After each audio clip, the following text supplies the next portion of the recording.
Hello दोस्तों। तो मैं आज आपसे एक बहुत ज़रूरी बात करना चाहता हूँ। तो मैं सेवा बोर्ड से हूँ, ये आसाम का बोर्ड है।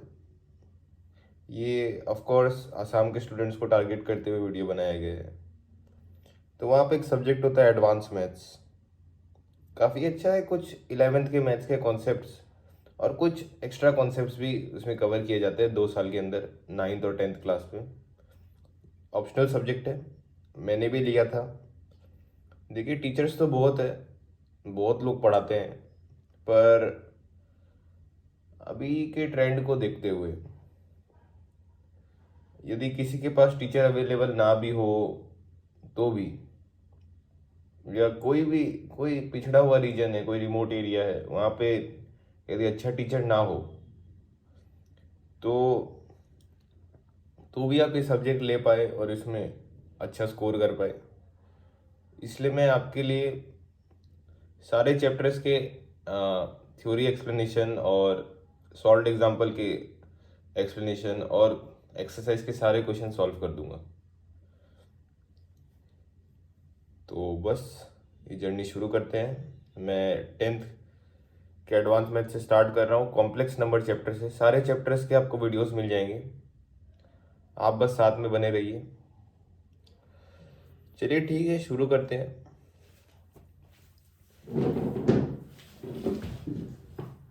देखिए, बेसिक थ्योरी तो मैं, जैसे कॉम्प्लेक्स नंबर किसने डेवलप किया था, किन किन मैथमेटिशियन का हाथ था, वो सब तो देखिए आपको यहाँ मिल जाएगा बुक में, आप देख सकते हैं। यहाँ पर अच्छे से दिया गया, आप रीड कर लीजिएगा। मैं आपको मेन जो मैथमेटिकल पार्ट है, थ्योरी पार्ट है, वही पढ़ाता हूँ, ठीक है। सबसे पहले इमेजिनरी नंबर्स पढ़ेंगे, उसके बाद कॉम्प्लेक्स नंबर पढ़ेंगे, ठीक है। छोटा सा है, बस शुरू होते ही खत्म हो जाएगा। थोड़ा समय दीजिए, इन्फॉर्मेटिव वीडियो बनाऊंगा, डेप्थ में एक्सप्लेन करूंगा, बने रहिए साथ में बस। तो पहले इक्वेशन देख लीजिए। चलिए हेडिंग लगा देते हैं,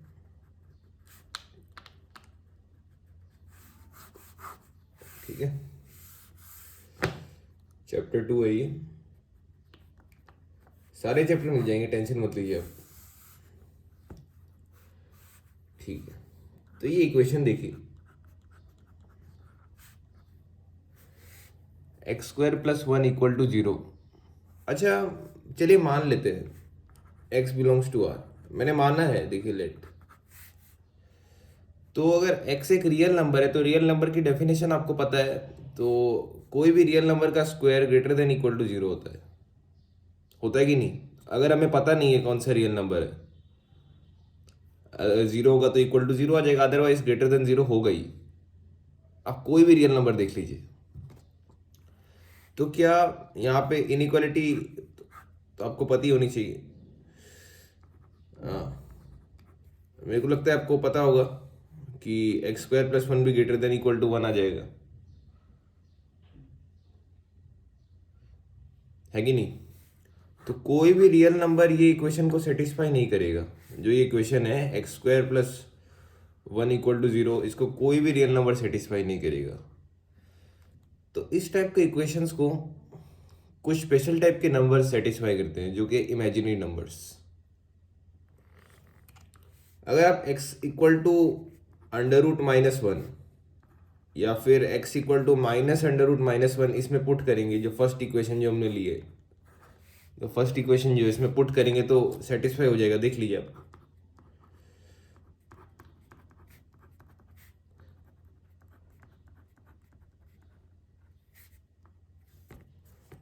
सिमिलरली आप ये वाला भी देख लीजिए।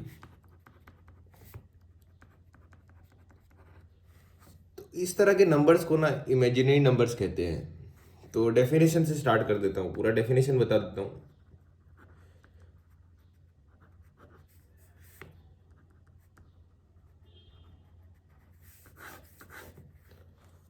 तो ये इक्वेशन से तो सारी कहानी शुरू हुई थी, इस टाइप के इक्वेशन से।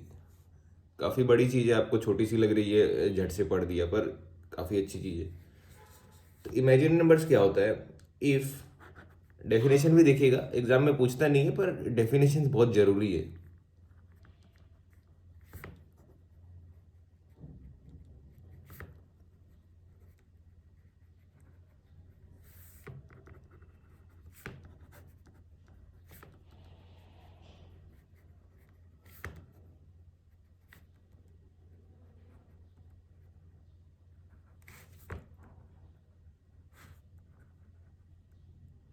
देखिए, अगर ए एक तो पॉजिटिव रियल नंबर है तो under root minus a pure imaginary number होता है। ठीक है, क्वाइट क्लियर। एग्जाम्पल ले लेते हैं, under root -5, under root -7, minus under root -7 भी होगा, बाहर माइनस होने से कोई दिक्कत नहीं है। ठीक है, प्लस माइनस कुछ भी हो सकता है, बाहर में कोई दिक्कत नहीं है। अंदर में, रूट के अंदर, अंदर में अगर कोई पॉजिटिव रियल नंबर के साथ माइनस लगा हुआ है तो इमेजिनरी नंबर है। अभी देखिए, इसको हम लोग एक जनरलाइज फॉर्म में लिखते हैं, आयोटा का यूज करते हैं हम लोग। अभी आयोटा बता देता हूँ आपको। जो अंडर रूट -1 है उसको आयोटा माना जाता है। अंडर रूट -1 को आयोटा माना जाता है। अब ये कन्वेंशन है इसे, और आई से रिप्रेजेंट करते हैं इसे। ठीक है, तो कोई भी जैसे real negative, sorry imaginary number हो गया फॉर से -√a where a is greater than 0। ठीक है, इसको हम लोग ऐसे लिख सकते हैं, ऐसे लिख सकते हैं। फिर इसको हम और ऐसे देखिए, ऑपरेशंस तो आपको आते होंगे, तो अंडर रूट -1 को फिर आई अंडर रूट ए, इस तरह से हम लोग कन्वर्ट कर सकते हैं। और ये होता भी रहेगा चैप्टर में, तो ये इंपॉर्टेंट है। ठीक है, अभी कुछ आपको ऑपरेशन के रूल बता देता हूँ।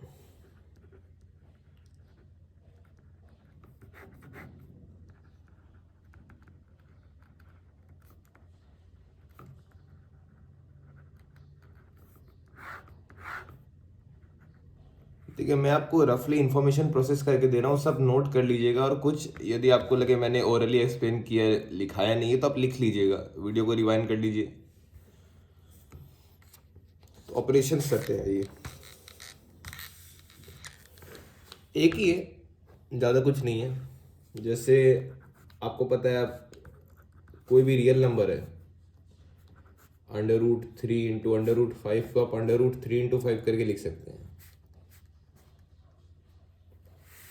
बिल्कुल करेक्ट है, कोई दिक्कत नहीं है इसमें। पर जब हम बात करते हैं √-3 इंटू √-5, इसको अगर आप ऐसे लिखेंगे तो ये बिल्कुल गलत है। तो इसको करने का एक रूल है, इसको करने का रूल है कि आप इसे आयोटा के फॉर्म में कन्वर्ट कर लीजिए। इसको इसको आप करना होता है आपको, एक्चुअली ऐसे दिखा रहा हूँ, मैंने जब कन्वर्ट करके दिखाया था पहले ही, वैसे आप कर सकते हैं।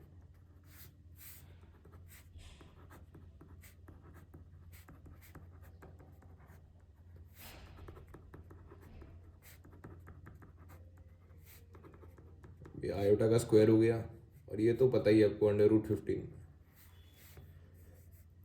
ठीक है, देखिए दोनों इमेजिनरी नंबर मल्टीप्लाई हो रहे हैं, तब हम लोग ये रूल यूज नहीं कर सकते। पर अगर एक होता है तो यूज कर सकते हैं। दिखा रहा हूँ, वो भी दिखा रहा हूँ। देखिए, आयोटा क्या होता है, √-1, तो इसका स्क्वायर क्या होगा, -1 हो जाएगा। -1 इंटू √15 -√15। देखिए, ये करेक्ट मेथड है। हाँ, लेकिन इसमें कोई दिक्कत नहीं है, इसको आप ऐसे लिख सकते हैं, इसमें कोई दिक्कत नहीं है।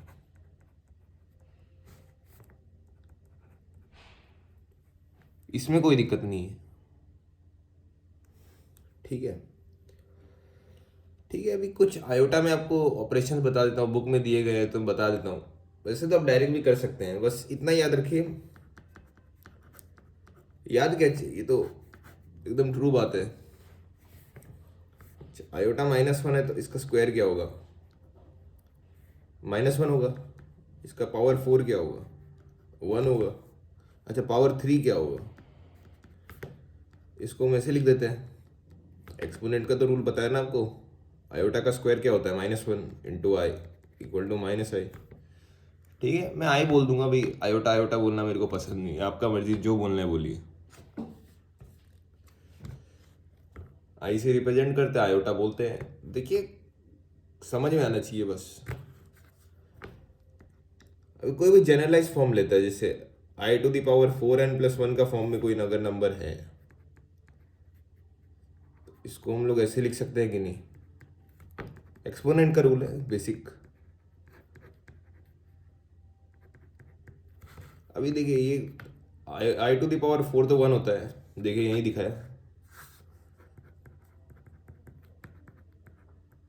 तो 1⁴n तो 1 ही होता है, तो i हो जाएगा। साइड में कर देता हूँ, साइड में कर देता हूँ, 4n+3 का फॉर्म में है,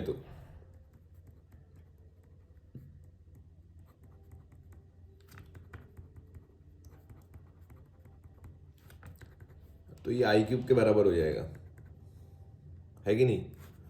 तो i³ का तो हम लोग को पता ही है, -i होता है। बस इतना ही है।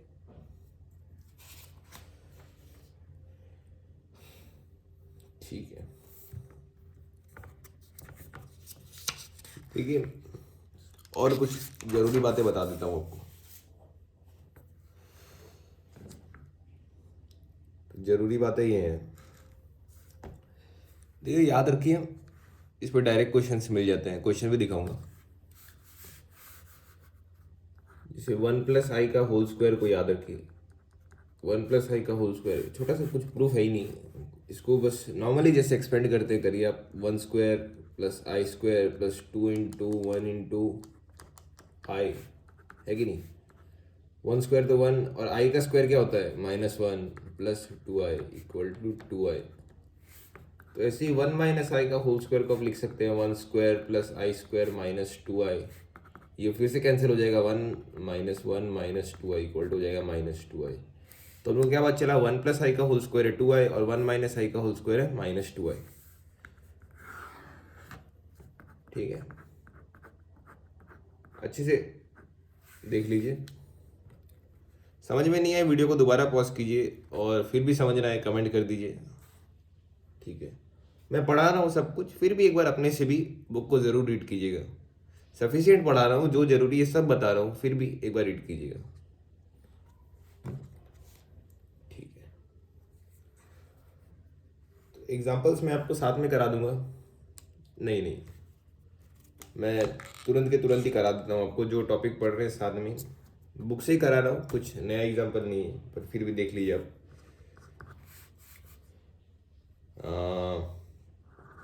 जैसे आप ये ले लीजिए, कुछ भी नहीं है, √-7 × √-18,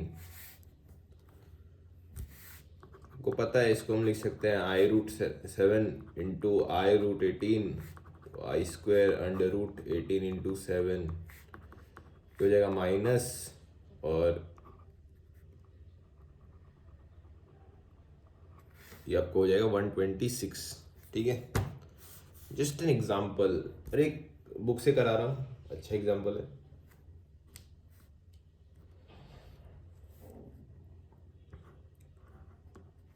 आपके एग्जाम्पल में दिया गया पेज नंबर 47 में आपकी बुक के। ठीक है, ज़्यादा कुछ नहीं है, ज़्यादा कुछ नहीं है,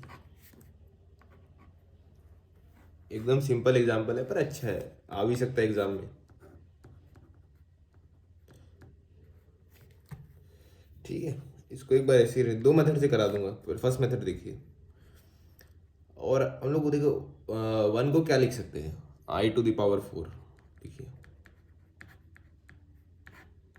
ये देखिए, आपको या बोलेंगे कैसे सोचूं मैं फर्स्ट अटेम्प्ट में, देखिए आप पहली बार पढ़ रहे हैं, करते करते आ जाएगा, अटेम्प्ट करते रहिए क्वेश्चंस। तो देखिए, एक्सपोनेंट रूल, ये i³ हो जाएगा, और i³ क्या होता है? -i होता है कि नहीं? फिर से exponent rule, a⁴n × b⁴n = ab² whole to the power n,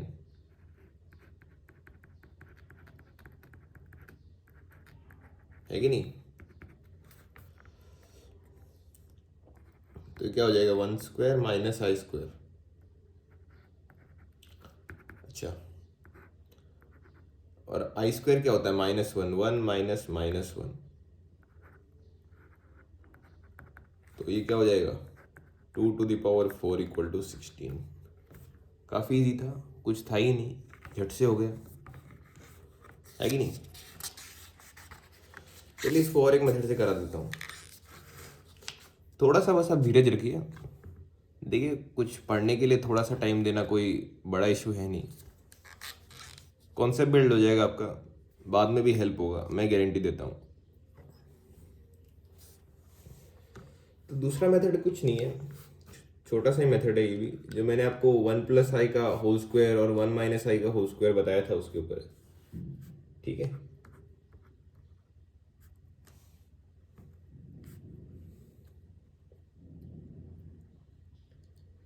बहुत इजी, कुछ नहीं है, ठीक है? इसको 1 माइनस आई में कन्वर्ट कर सकते हैं, मैंने आपको पिछले मेथड में दिखा दिया, तो लंबा नहीं करूँगा, शॉर्ट में निपटा देता हूँ ना। तो अब इसको अलग तरीके से लिखते हैं, ये ऐसे लिख सकते हैं कि नहीं? एक्सपोनेंट रूल है, कुछ नहीं है कि नहीं? इसको हम लिख देंगे 2i का, इसको ये पूरा चीज़ की वैल्यू 2i है, 2i का स्क्वायर, और ये माइनस 2i का स्क्वायर, है कि नहीं? अच्छा, अभी 2i का स्क्वायर क्या होता है? i का स्क्वायर हो जाएगा -1 और 2 का स्क्वायर हो जाएगा 4, तो ये क्या हो जाएगा -4। और -2 का स्क्वायर क्या होगा? बोलिए बोलिए, -2 का स्क्वायर होगा 4 और i का स्क्वायर होगा -1, तो -4। ये भी कितना है 16। ऐसे भी कर सकते हैं, कुछ नहीं है, रॉकेट साइंस नहीं है। देखिए, पुराने वाला मेथड मेरे को लगता है आपको इजी लगा होगा। इजी डिफिकल्ट कुछ नहीं है, अनटिल एंड अनलेस आप करेक्ट कॉन्सेप्ट यूज़ करके सॉल्व कर रहे हैं, आपका आंसर गलत नहीं आएगा, करेक्ट ही आएगा, ठीक है? जैसे मैंने आपको जनरल फॉर्म बताए थे, उस पर भी एक क्वेश्चन है पुक्सी का, जैसे इस तरह का दे दिया आपको, तो इसको आप कैसे सिंप्लीफाई करेंगे? पहले तो बस आप एक्सपोनेंट रूल का यूज़ करते रहिए, और जो भी आई की पावर है उसको आप 4n प्लस समथिंग में कन्वर्ट कीजिए, ठीक है? तो मुझे 4 से डिवाइड मार लीजिए, तब बढ़िया होगा। 4 इंटू क्या हो जाएगा 60 हो जाएगा, 240 प्लस 3। मैंने आपको एक जनरल कन्वर्जन बताया था, उसको भूल भी जाए तो i⁴n, ये वाला जो पार्ट है 1 हो जाएगा और खाली i³ बचेगा। देखिए, आप पिछला रिवाइंड कर लीजिएगा वीडियो, समझ नहीं आ रहा तो, लेकिन फिर भी कर देता हूँ, छोड़िए, ठीक है? कोई दिक्कत नहीं है। अच्छा, ये पार्ट तो 1 हो गया, और 1 टू दी पावर 60 भी 1 ही होगा। इतना तो समझ में आ रहा है, मैं आशा करता हूँ। ये बन गया i³, और 1 को लिख दीजिए i⁴ लिख दीजिए, क्या होता ही है, आंसर क्या आ गया i। कुछ था क्या? कुछ भी नहीं था, आराम से झट से हो गया, ठीक है?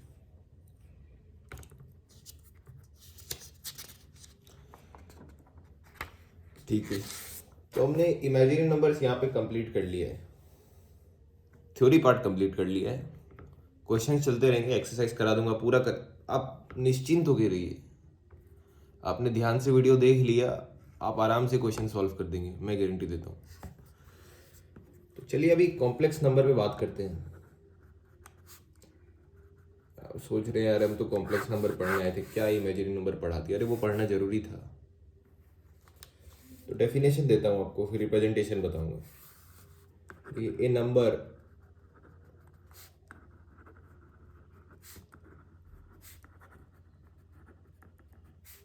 whose one part is real and one part is imaginary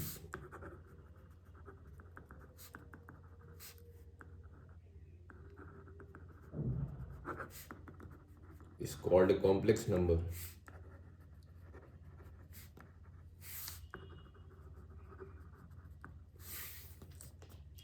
ठीक है,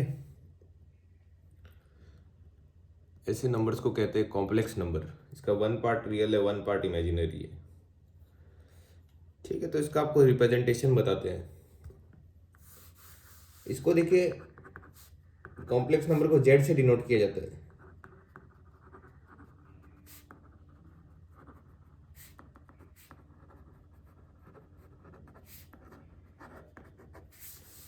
और इसका रिप्रेजेंटेशन कैसा होता है, जेड इक्वल टू ही लिख देता हूँ। इसको ए प्लस आई बी के फॉर्म में रिप्रेजेंट किया जाता है, वेयर। देखिए चैप्टर 2 तक आप सेट्स पढ़ चुके होंगे, इसलिए मैं यूज़ कर रहा हूँ सेट की रिप्रेजेंटेशन। कुछ नहीं, बिलोंग्स टू यूज़ करूँगा बस। आर, आर क्या होता है, सेट ऑफ रियल नंबर्स। ए और बी रियल नंबर है, और आई तो हम लोग को पता ही है, अंडर रूट माइनस, बस ये रिप्रेजेंटेशन है। ठीक है, ये रिप्रेजेंटेशन है।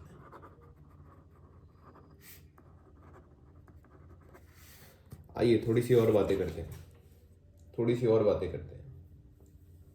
ठीक है, ये यहाँ पे ए जो है, इसको देखिए ऐसे आर ई जेड करके लिखा जाता है, मतलब real part of Z, real part of Z. और बी को ऐसे आई एम जेड करके लिखा जाता है, मतलब imaginary part of Z. Imaginary part of Z बोलने से आप आई भी मत लिखिए, खाली बी को कहते हैं इमेजिनरी पार्ट ऑफ जेड। ठीक है, ये होता है इमेजिनरी पार्ट भी एक रियल नंबर ही होता है, डेफिनेशन तो यही है। तो ये आई वाई मत लगाए, क्वेश्चंस मिलेंगे इस पे, अच्छे अच्छे क्वेश्चंस मिलेंगे। ठीक है, तो इससे और थोड़े आगे प्रोसीड करते हैं अपने। सेट रिप्रेजेंटेशन भी बता दूंगा, पहले ये जरूरी चीज देखिए। अगर ए इक्वल टू 0 है, if a equal to 0, then हम लोग क्या कहेंगे, जेड, जेड इज प्योर। क्या होगा, रियल पार्ट तो 0 हो गया, ये तो रियल पार्ट था, 0 हो गया, तो क्या होगा, प्योर इमेजिनरी। अगर बी 0 हो गया, ये क्या होगा, प्योर रियल, है कि नहीं। ठीक है, अभी हम लोग कॉम्प्लेक्स नंबर के सेट रिप्रेजेंटेशन में बात कर लेते हैं। देखिए थ्योरी बहुत इंपॉर्टेंट है, ध्यान से देखिएगा थ्योरी को। ठीक, कॉम्प्लेक्स नंबर के सेट को हम लोग सी से रिप्रेजेंट करते हैं, इस तरह से, A plus I B such that, ये रूल मेथड से लिख रहा हूं।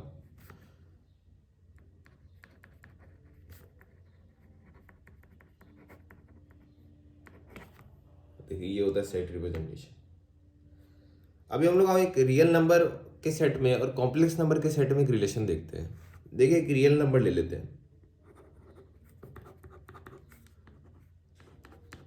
ठीक है।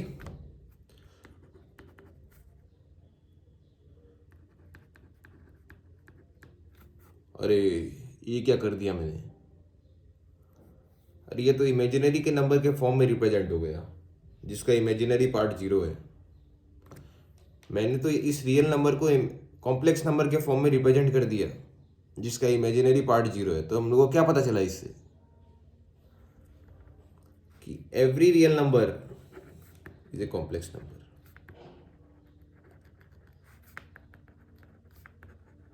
है कि नहीं।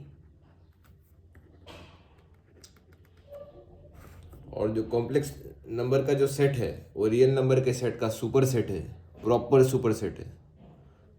या दूसरी भाषा में कहूँ तो रियल नंबर का जो सेट है, वो कॉम्प्लेक्स नंबर के सेट का प्रॉपर सबसेट है। मतलब कॉम्प्लेक्स नंबर में तो कुछ और अदर एलिमेंट्स भी है, और रियल नंबर के सारे एलिमेंट्स कॉम्प्लेक्स नंबर है, मतलब कॉम्प्लेक्स नंबर के सेट के एलिमेंट्स है। देखिए ये सबसेट का रिप्रेजेंटेशन है, और ये कॉम्प्लेक्स नंबर का सेट है सी। देख लीजिए, मजा आया कि नहीं। ठीक है, तो यही थी मन की बात। अब ये एक और टॉपिक बचा हुआ है, फिर आपको एग्जांपल्स करा देंगे।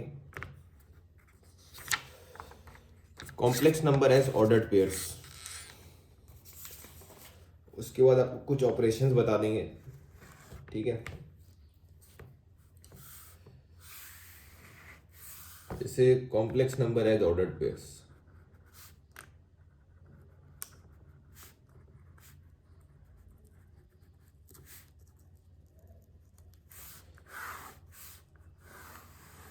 देखिए कोई भी कॉम्प्लेक्स नंबर जैसे ये वाला ले लेते हैं, ये पता होने के लिए हम लोग को क्या पता होना चाहिए? हम लोग को तो ए पता होना चाहिए और बी पता होना चाहिए, क्योंकि इसका रिप्रेजेंटेशन तो हमें पता है और फॉर्म भी फिक्स है, ए प्लस आई बी का फॉर्म होता है। अगर हमें ए पता है, बी पता है, तो कॉम्प्लेक्स नंबर पता है। तो एज ऑर्डर्ड पेयर्स हम लोग कॉम्प्लेक्स नंबर को कैसे रिप्रेजेंट करते हैं? कुछ नहीं, ए कोमा बी करते हैं। हमें अगर ए कोमा बी पता है तो कॉम्प्लेक्स नंबर तो ऑटोमेटिकली पता है। तो कॉम्प्लेक्स नंबर का रिप्रेजेंटेशन इस तरह के ऑर्डर्ड पेयर से होता है।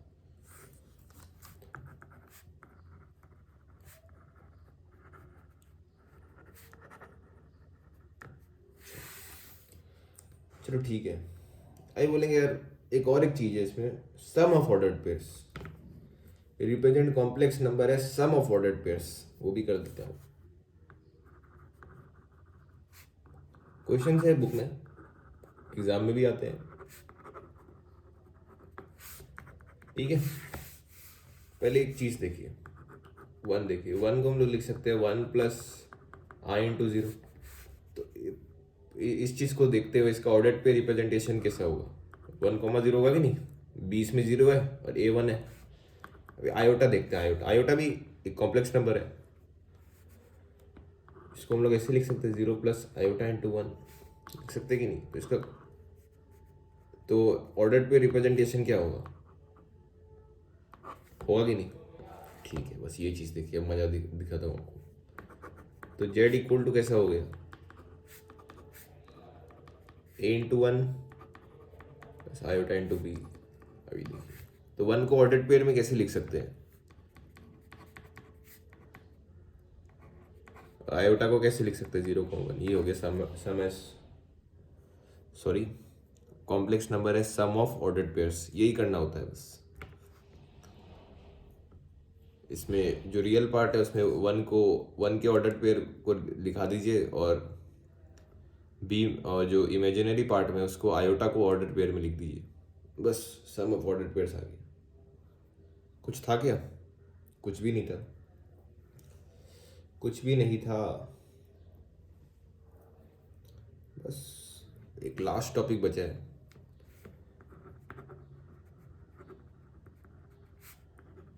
Operations on complex number. फिर ठीक है, हम लोग थ्योरी पार्ट में हाँ आगे बढ़ेंगे बिना किसी देरी के, आप टेंशन ही मत लीजिए। देखिए ज़रूरी है कि नहीं पता, पर मैं आपको प्रूफ कर दूंगा, ऑपरेशंस भी बुक में है फिर भी मैं प्रूफ कर दूंगा आपको। ऑपरेशन ऑन कॉम्प्लेक्स नंबर क्या करेंगे हम लोग? दो कॉम्प्लेक्स नंबर को ऐड करेंगे, सब्ट्रैक्ट करेंगे, मल्टीप्लाई करेंगे, डिवाइड करेंगे। तो दो कॉम्प्लेक्स नंबर ले लेते हैं, ठीक है, जेड वन ले लेते हैं, एक जेड वन ले लेते हैं A one plus iota into B one, और जेड टू ले लेते हैं A two plus iota into B two, ठीक है। में Z one plus Z two क्या होगा? रियल नंबर होगा, कॉम्प्लेक्स नंबर होगा, क्या होगा? ठीक है, देखते आइए।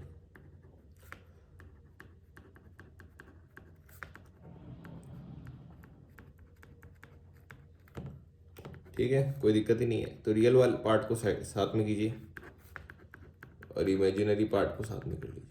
अरे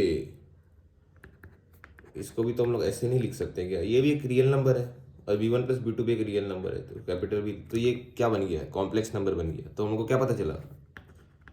Z one plus Z two is a complex number, या फिर sum of two complex number,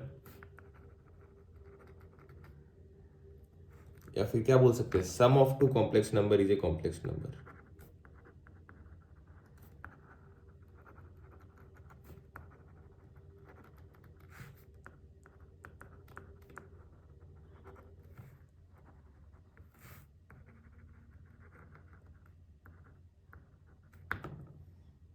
ठीक है, सिमिलरली देखिए आप माइनस भी करेंगे तो यहाँ पे माइनस आ जाएगा, यहाँ पे minus, difference of two complex number भी एक कॉम्प्लेक्स नंबर होगा। चलिए शॉर्ट में कर रहा हूँ, एकदम शॉर्ट में, ठीक है। बस जो नंबर्स हमने माने थे, कुछ तो मानना ही पड़ेगा, हमें पता नहीं है ना, हम लोग रैंडम कोई भी कॉम्प्लेक्स नंबर के लिए बात कर रहे हैं, हमें कोई स्पेसिफिक करके बात नहीं कर सकते, इसलिए हमने कंसिडर किया है। और यहाँ पे मैंने लिखा नहीं था, जैसे आपका ए और बी रियल नंबर्स है, A2 और B2 भी रियल नंबर्स है, तो आप अगर नोट्स बना रहे हो तो लिख लीजिए, ठीक है, लिख ही देता हूँ ना, ठीक है। और आयोटा तो अंडर रूट -1 है, ये तो देखिए बार बार नहीं लिखूंगा, ये तो आप ध्यान में रखिए बात को। और जो ऑर्डर्ड पेयर्स वाला है, ये सब आप याद रखिएगा। चलिए मैं रिवाइज कराऊंगा वीडियो के एंड में सारा कंप्लीट थ्योरी, टेंशन मत लीजिए। Z1 माइनस Z2 भी क्या हो जाएगा, A1 माइनस A2। तो ये भी एक रियल नंबर है यार, मैग्नीट्यूड से हम लोग को फर्क नहीं पड़ता, ज़्यादा है कम है, नेगेटिव है पॉजिटिव जो भी है, इसको ये भी कोई कॉम्प्लेक्स नंबर है, मान लीजिए A' है, नहीं ये भी कोई रियल नंबर A' है और B' है, तो ये भी क्या हो गया, difference of two complex number is also a complex number.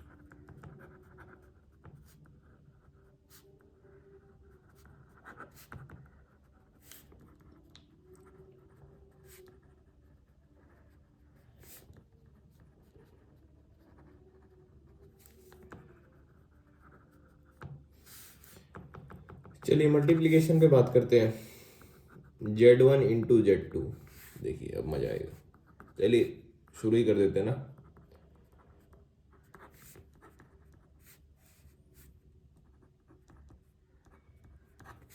चलिए मल्टीप्लाई करते हैं, इससे इसको करेंगे पहले A2 A1, मतलब A1 इंटू A2 प्लस ये दोनों का मल्टीप्लिकेशन होगा, कैसे भी कीजिए आपका मर्जी।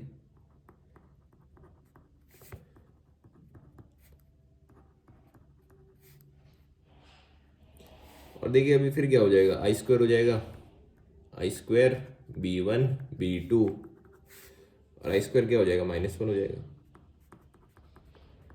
देखिए अब तक मैंने जो भी पढ़ा है, कुछ रूल वायलेट हो रहा है क्या, कुछ भी नहीं, रूल वायलेट होगा ही नहीं।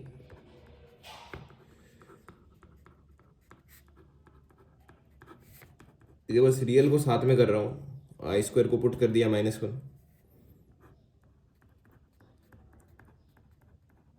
देखिए ये भी कोई रियल नंबर है, ये भी कोई रियल नंबर है, C मान लेते हैं। तो क्या पता चला आपको, product of two complex number is a complex number.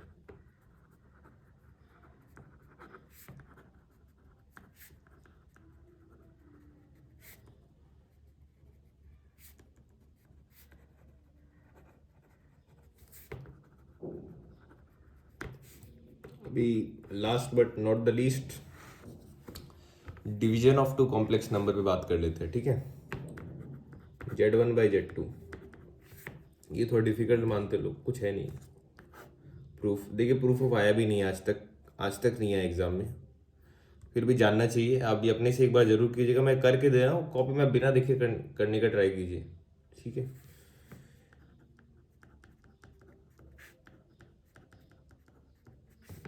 अरे यार अभी इसमें क्या करें, सब सोच रहे होंगे, कुछ नहीं करना है, मज़ा दिखाता हूँ। आप एक कॉन्जुगेट कॉम्प्लेक्स नाम का चीज़ होता है, वो हम आगे पढ़ेंगे, बस अभी के लिए आप ये देखिए, मैं एक चीज़ कर रहा हूँ, समझ में आ जाएगा आपको आगे। हमें ना नीचे रियल बनाना है, रियल बनाने के लिए हमें क्या, अगर हम आई का स्क्वायर बना दे, जैसे यहाँ पे A+B A-B टाइप का कुछ बना दे, तो I² बन जाने से तो एलिमिनेट हो जाएगा ना, तो हमें इसे एलिमिनेट करना है, नीचे रियल बनाना है, तो रियल बनाते आइए। हम ऊपर नीचे A2 माइनस IB2 से मल्टीप्लाई कर देंगे, ऊपर नीचे दोनों तरफ।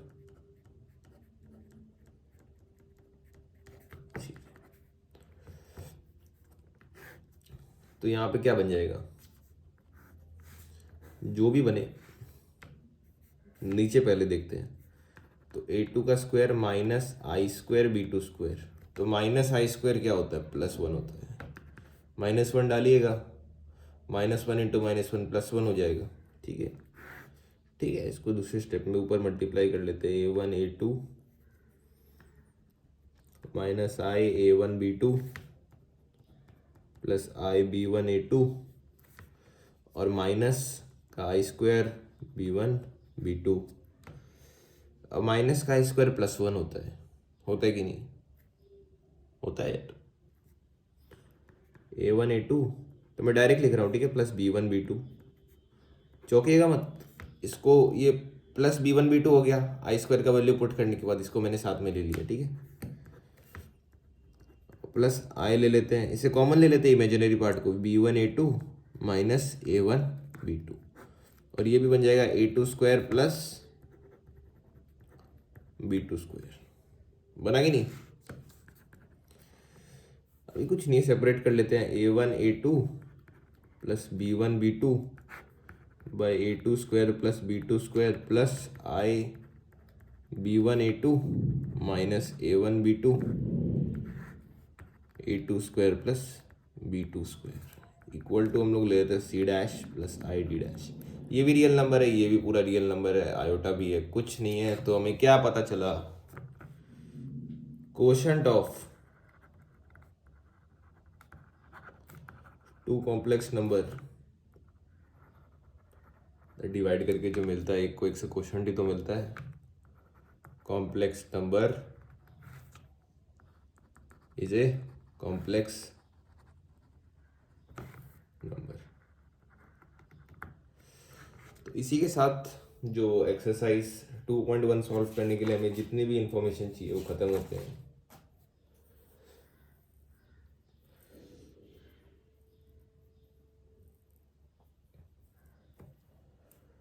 तो आप टेंशन लीजिए मत, अभी मैं आपको रिवाइज करा देता हूँ। वीडियो थोड़ी सी लंबी हो गई है पर कोई दिक्कत नहीं है, आप अपने 40 मिनट्स आराम से इन्वेस्ट कर सकते हैं एक कॉन्सेप्ट समझने के लिए।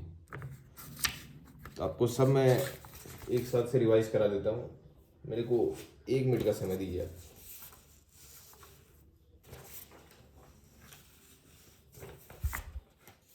ज़्यादा समय नहीं लूँगा, थोड़ा सा समय लूँगा बस, ठीक है, चलिए आ जाइए। तो पहले देखिए हमने इक्वेशन पे बात की, ये इक्वेशन पे, तो इस इक्वेशन को किस तरह के नंबर सेटिस्फाई करते हैं, इमेजिनरी नंबर्स। तो इमेजिनरी नंबर की डेफिनेशन वगैरह पे हमने बात की। अगर ए प्योर मतलब प्योर नहीं पॉजिटिव रियल नंबर है तो अंडर रूट माइनस से क्या होगा इमेजिनरी नंबर, डेफिनेशन देख लीजिए, याद हो जाएगा, कुछ है ही नहीं, याद करना ही नहीं, आपको समझ में आना चाहिए बस। फिर आयोटा देखा हमने, अंडर रूट -1 आयोटा होता है। फिर इमेजिनरी नंबर पे कुछ ऑपरेशन देखे, कुछ नहीं, एक ही ऑपरेशन था, ये वाला देखिए, जब दो हम लोग इमेजिन नंबर मल्टीप्लाई कर रहे हो तो उसे आयोटा के फॉर्म में कन्वर्ट करके साइड में निकाल के जो रियल पार्ट है उसमें हम लोग पुराने वाले ऑपरेशन कर सकते हैं, जैसे ये वाला। पर इमेजिनरी नंबर्स पे ये वाला ऑपरेशन वैलिड नहीं है, ये गलत है, ठीक है। फिर हम देखिए इस पे बात कर लेते हैं। ये तो कुछ था ही नहीं, जो बेसिक कॉन्सेप्ट है आयोटा को हमने 4n प्लस समथिंग के फॉर्म में एक्सपेंड किया। 4n प्लस 2 के फॉर्म को आप खुद निकाल के देखिए क्या आएगा वैल्यू तो -1 आएगा, फिर भी आप करके देखिए, ठीक है। ये होमवर्क है आपका, 4n प्लस 2 का जनरल वैल्यू आप बताइएगा, ठीक है, ये आप कीजिएगा, ठीक है। आगे बात करते हैं। फिर हमने देखिए कुछ क्वेश्चंस करें, ये वाला मोस्ट इम्पोर्टेंट, कुछ नहीं था, इसको हमने i⁴ में पुट कर दिया, फिर i³ बन गया, और i³ क्या बन गया, -i बन गया, तो 1 - i 1 + i, तो एक्सपोनेंट का सॉरी ये मैंने अलग मेथड से, हाँ कुछ नहीं है, तो 1 + i² का हमने वैल्यू देखे थे, क्या देखे थे, मैंने आपको बोला भी था मोस्ट इम्पोर्टेंट, दिखा देता हूँ, ये रहा 2i, और 1 - i का -2i, तो यहाँ पे पुट किया, 2i का स्क्वायर क्या है -4, और -2i का स्क्वायर आया -4, मल्टीप्लाई करके आ गया 16। अभी और लास्ट वाला देखिए, ये वाला, उसमें भी सेम ही किया है, यहाँ पे बस थोड़ा उसमें हमने कन्वर्ट नहीं किया, 1 + i के स्क्वायर में कन्वर्ट नहीं किया, डायरेक्ट पुट कर दिया यहाँ पे, तो 1 + i × 1 - i क्या हो गया, 1² - i², क्या होता है -1, तो -i² क्या होगा +1, ठीक है। 1 + 1 2, और 2⁴ 16। आप सोच रहे मैं बहुत फास्ट बोल रहा हूँ, पर देखिए ये शॉर्ट में आपको बता रहा हूँ, पूरे वीडियो का समरी, डिटेल में तो मैं सॉल्व करते हुए बता चुका हूँ ना, आप रिवाइंड कर लीजिए, कोई टेंशन नहीं है। नहीं समझ में आ रहा है फिर भी कमेंट कर दीजिए, दोबारा बता दूंगा, टेंशन मत लीजिए। आगे बढ़ते हैं। आगे कॉम्प्लेक्स नंबर पे बात की हमने। कॉम्प्लेक्स नंबर क्या होता है? जिसका एक पार्ट रियल है, एक पार्ट इमेजिनरी है। रिप्रेजेंटेशन इस तरह का होता है, ए उसका रियल पार्ट होता है और बी होता है इमेजिनरी पार्ट। जेड से डिनोट करते हैं हमने जेड से हम डिनोट करते हैं बेसिकली। और अगर ए जीरो है तो क्या होगा? रियल पार्ट जीरो तो प्योर इमेजिनरी। बी जीरो मतलब इमेजिनरी पार्ट जीरो है तो प्योर रियल। इसके सेट का रिप्रेजेंटेशन ऐसा है। और कोई भी रियल नंबर को हम लोग कॉम्प्लेक्स नंबर के फॉर्म में एक्सप्रेस कर सकते हैं। हमें क्या पता चला कि every real number is a complex number. तो रियल नंबर का जो सेट है वो कॉम्प्लेक्स नंबर के सेट का प्रॉपर सबसेट है। ठीक है, अभी लास्ट पार्ट था ऑर्डर्ड पेयर का रिप्रेजेंटेशन। तो कॉम्प्लेक्स नंबर के हमें क्या पता होना चाहिए? यहाँ पे मैं लिख देता हूँ, चलिए। To know a complex number we must know क्या? एक तो real part of z and y. मैं बोल देता हूँ, अब लिख लीजिए। Because positions of real z and imaginary z are fixed. अरे ए कहाँ पर होगा, बी कहाँ पर होगा, हमें पता ही है। बस ए और बी का वैल्यू पता चल गया तो कॉम्प्लेक्स नंबर पता चल ही गया, है कि नहीं? कोई भी आप देखिए, अगर ए टू है, थ्री है तो कॉम्प्लेक्स नंबर क्या होगा? टू प्लस थ्री आई। सारे बता सकते हैं, बस ए और बी पता है तो ऑर्डर्ड पेयर में ऐसे रिप्रेजेंट होता है। सम ऑफ ऑर्डर्ड पेयर्स, ये भी इसमें क्वेश्चन है। तो वन को हम लोग ऐसे लिख सकते हैं। तो इसका ऑर्डर्ड पेयर रिप्रेजेंटेशन कैसा होगा? इसमें ए वन है और बी जीरो है तो 1,0। और आयोटा का ऑर्डर्ड पेयर रिप्रेजेंटेशन कैसा होगा? 0,1। तो कोई भी कॉम्प्लेक्स नंबर पे अगर ए प्लस आई भी है ना, तो इसे आप ऐसे लिखिए, ए इंटू वन प्लस आई इंटू बी, और आई का ऑर्डर्ड पेयर और वन का ऑर्डर्ड पेयर लिख दीजिए। ये हो गया सम ऑफ ऑर्डर्ड पेयर्स। फिर हमने कुछ नहीं, बस एक लास्ट चीज़ किया कि अगर कॉम्प्लेक्स नंबर पे ऑपरेशंस करें तो क्या कॉम्प्लेक्स नंबर मिलेंगे और कोई दूसरा नंबर मिलेगा। ठीक है, तो हमने प्लस किया या ऐड किया दो कॉम्प्लेक्स नंबर को तो कॉम्प्लेक्स नंबर ही आया, है कि नहीं?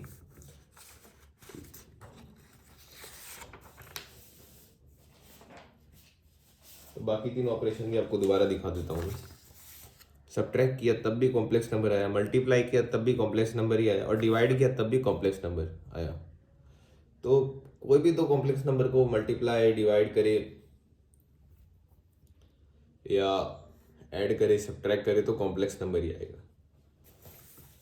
तो इसी के साथ देखिए थ्योरी पार्ट तो खत्म होता है।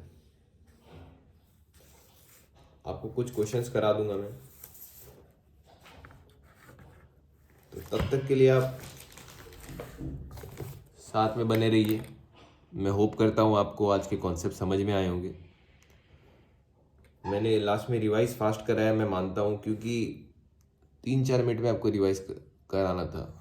ऑलरेडी मैं टाइम ले चुका हूँ वीडियो में, तो टाइम भी इम्पोर्टेंट है, कॉन्सेप्ट समझना मोस्ट इम्पॉर्टेंट है। पर आप वीडियो रिवाइंड भी कर सकते हैं, कोई इशू नहीं है। ठीक है, मैं इसके सॉल्व एग्जाम्पल से सोल्यूशन एक्सरसाइज वाले पार्ट में ही कर दूंगा। एक्सरसाइज 2.1 के सोल्यूशन के लिए बने रहिए। ठीक है, थैंक यू।